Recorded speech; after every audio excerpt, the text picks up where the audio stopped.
Okay, it's Matt. I'm here in Vegas. I'm always in Vegas, stuck in Vegas. Read an article about local casinos here, station casinos, that really irritated me, and I just wanted to rant just a little bit. Basically, it's station casinos, and it's not official, but you know, the CEO and the top management, they're thinking about eliminating buffets at their casinos. And station casinos, if you're not familiar, it's basically their properties are everything with the word station in it, like Sunset Station, and you got Palace Station, that's over near the Strip. Everything but Main Street Station, that's a Boyd property downtown. They do have two other properties that are popular. Green Valley Ranch, got their hat here. That's out in Henderson, and it's a real nice property. And then of course Red Rock, that's very popular out in Summerlin. And they all have buffets, and I've been to all of them, and I like all of them, all the different station properties. But you know, their reasoning behind it, the thinking behind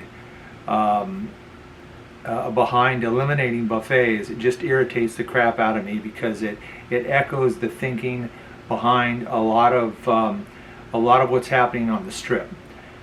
And that's, you know, their thinking is, and I think one of their management people, maybe it was the finance guy, or the top CEO, that they're not making any money off buffets, right? So if they get rid of the buffets, most of their money comes from gambling. It's the table games and machines. So get rid of buffets, and then they could have all that floor space for more gambling, and then they'll make more money. But that's just not the way Vegas has been all this time.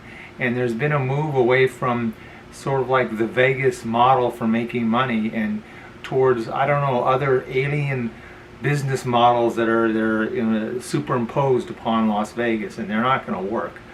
You know, it's one thing to have this or that casino and not have a buffet, but for every one of their properties has buffets, and they're going to get rid of all of them, thinking they're going to make more money. Yeah, and they haven't made that official yet. And the thing is that there's not that much competition. You got the station properties, or Red, whatever they call their company, and the Boyd properties. And Boyd has a lot of local properties too, like Gold Coast and Orleans and Sam's Town. But if you take all the local casino hotels, subtract out all the Boyd and the stations, you're not left with much. You know, just a handful. You count them on one hand. So, you know, if they get rid of buffets from the station properties, it's not like Boyd is going to come out and say, well, we will keep our buffets. They may not. They might just follow the other guys and eliminate them. And we'll see what happens. We'll see if they make more money off of it.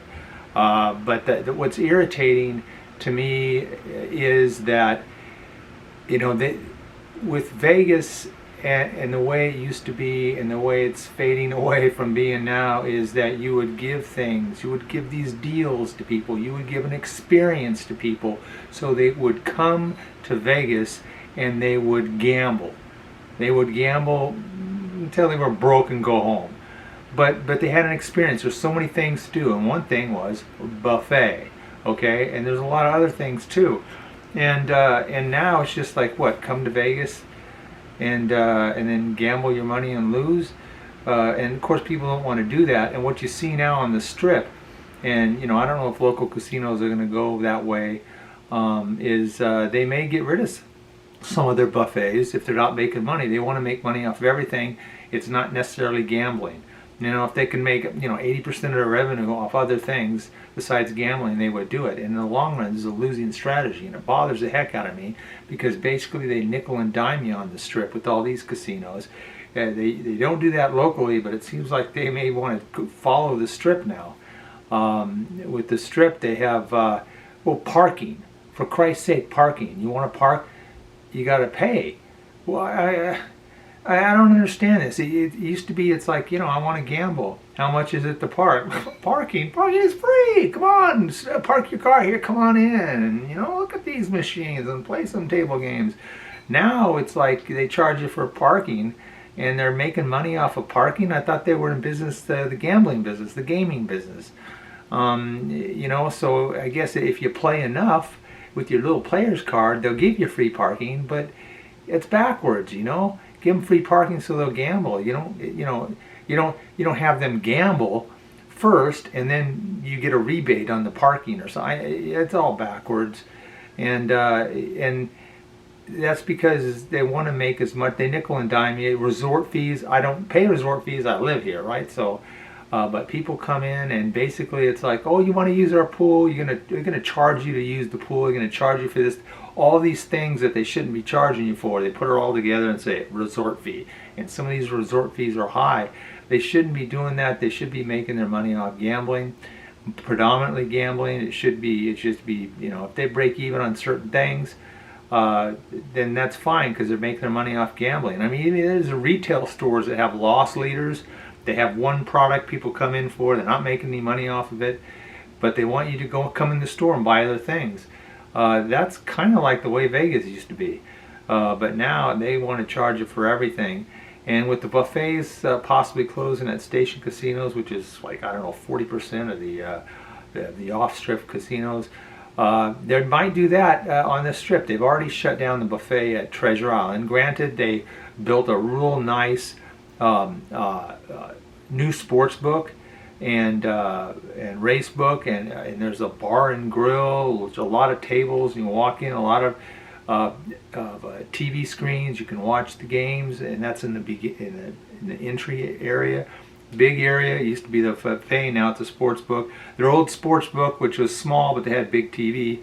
I don't know. They'll probably turn that into more slot machines. I don't know. It'd be interesting what they do there. Haven't been to Treasure Island in a while. Last Sunday, this is what, the 26th Wednesday, I was down there, but I didn't go to Treasure Island. I went to Mirage and right past it. So I'll have to take a look at what they put in there. There's probably more slot machines. So it'll be interesting and see how the buffets come back, because I think buffets, a lot of casinos lose money on buffets. They lose money on buffets. But what are they in the buffet business? Could they raise their prices? Maybe they don't want. They make more money. They sit down and say, we could raise our prices, but we'll make more money on slot machines. But you got to be careful with that, because people come here for the experience.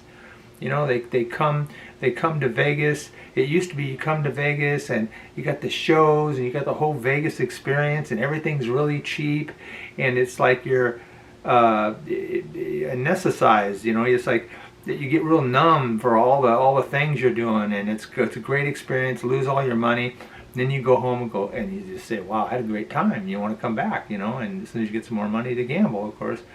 But now that's I don't even know what they're doing anymore. I mean, Vegas, nickel and diamond people. Maybe it's because I'm cheap. Maybe other people can afford it. All this nickel and diamond crap, it irritates me, and I don't like it. I'll gamble some money, but don't be charging me for all this other crap that you used to not charge for. And we'll see what happens with the buffets on this trip, because like I said, Treasure Island already closed their buffet.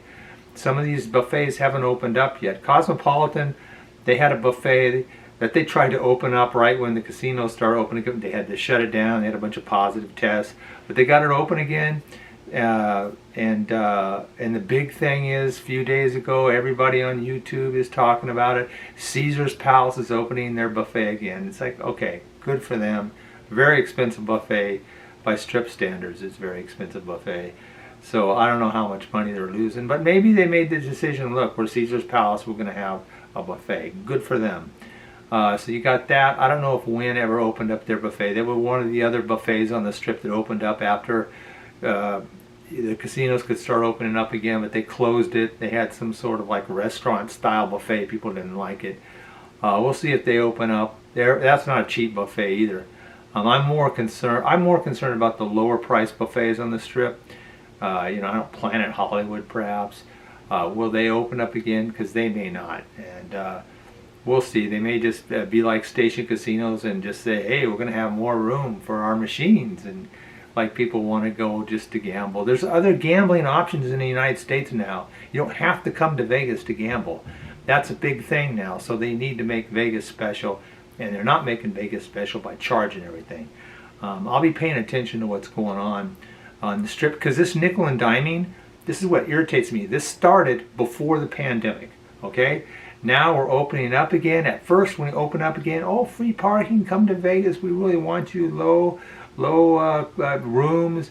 But now that things are starting to get back to normal, it's like, okay, you got to pay for parking again. Okay, you got to, the room prices are going up, and you got to pay everything. I don't know about resorts fees. I don't even want to know. That they're gonna, I'm sure they're gonna be outrageous. They're trying to make a lot of money off not gambling, as if they're some other kind of business. I'm gonna keep an eye on all this stuff, and I'll report back to you with some videos as far as the buffets. I just heard from a relative of mine who saw it on the news, so it might be good information that they're opening up the Circus buffet again.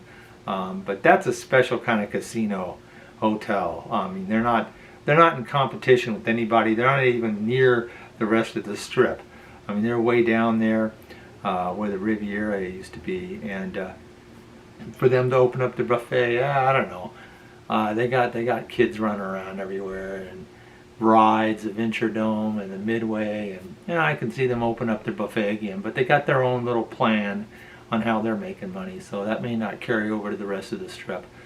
Yeah, so I just had to rant. I don't like the way Vegas was going before the pandemic. Now we're coming out of the pandemic. They're going back to their old ways, and yeah, I don't like that. But we'll see, especially with station casinos, how that works out with their no buffets. Because locals, different kind of business model there, different kind of customer. They may not even put up with it. If Boyd follows suit, there's still South Point. They got a buff. They've been open. They were one of the first buffets to come back, and I've been there since, and it's great. And yeah, I'll support the South Point buffet. There's a place called Rampart up in Summerlin near Suncoast. They're independent. They got a great buffet. They remodeled their buffet right before the pandemic hit. I'd love them to open up again. I'll support that buffet. I'll support the local places who do Vegas right. Anyway, end of rant. I'm out of here.